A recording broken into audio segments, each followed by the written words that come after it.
It was supposed to be harmless, a throwaway comment over dinner and wine, one of those sarcastic little quips I thought couples were allowed to make. We were at a gathering with friends, the table filled with laughter, glasses clinking, and stories being shared. Someone teased about relationships and temptation, and without thinking, I smirked and said, "Oh please, if I ever cheated, I'd be smart enough not to get caught." Everyone laughed. Everyone except my husband, David. The moment the words left my lips, I saw his expression change. The laughter died in his eyes, replaced by something else, hurt, disbelief, maybe even finality. He didn't make a scene, didn't shout or call me out in front of everyone. He just gave me a long, quiet look, the kind that cuts deeper than anger ever could. Then he excused himself from the table. I thought he was just upset, that maybe I'd gone too far with the joke. But I expected him to return once he cooled down. Instead, when I got home later that night, his closet was half empty, his car gone, and on the nightstand sat his wedding ring. No note. No explanation. Just absence. At first, I told myself he was being dramatic, that he'd be back in a day or two. But days turned into weeks, weeks into months. Calls went unanswered, texts remained unread. His friends claimed they hadn't seen him. His family, tight-lipped and cold, said only that he needed space. I replayed that night in my head 1,000 times. How I had laughed, how I thought I was being clever, how I hadn't noticed the pain flickering across his face until it was too late. I hadn't cheated, not once. But in his eyes, I might as well have confessed to it. Because behind my joke was a truth I never admitted, that I had grown careless with his heart. David wasn't a man of many words. He loved quietly, steadily, with acts of service more than grand declarations. He worked long hours but always left notes on the fridge when he knew I'd be home late.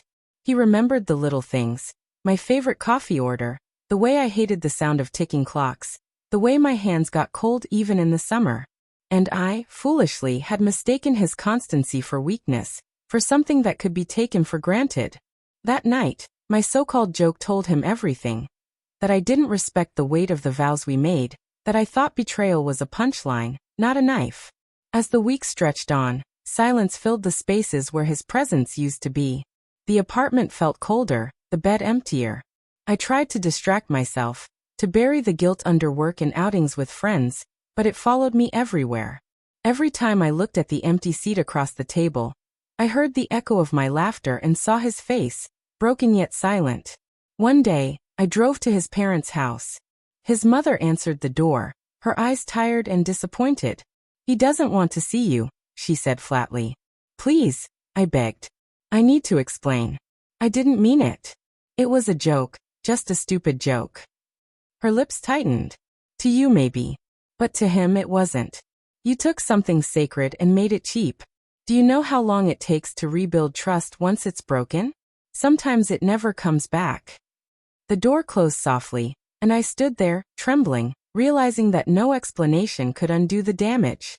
Months later, I heard through a mutual friend that David had moved to another city, started a new job, maybe even started seeing someone new. The news crushed me, not because I didn't want him to be happy, but because his happiness no longer had space for me in it. I thought about writing him letters, apologizing over and over, but what could words fix when it was words that destroyed us in the first place? He didn't leave because of a joke. He left because my joke revealed a deeper truth, that I had stopped valuing the love he gave so freely. Now, every time I hear laughter at a dinner table, I feel the weight of what I lost. I had a man who loved me with quiet devotion, who would have walked through fire for me, and I burned it all with a careless spark. And he never came back.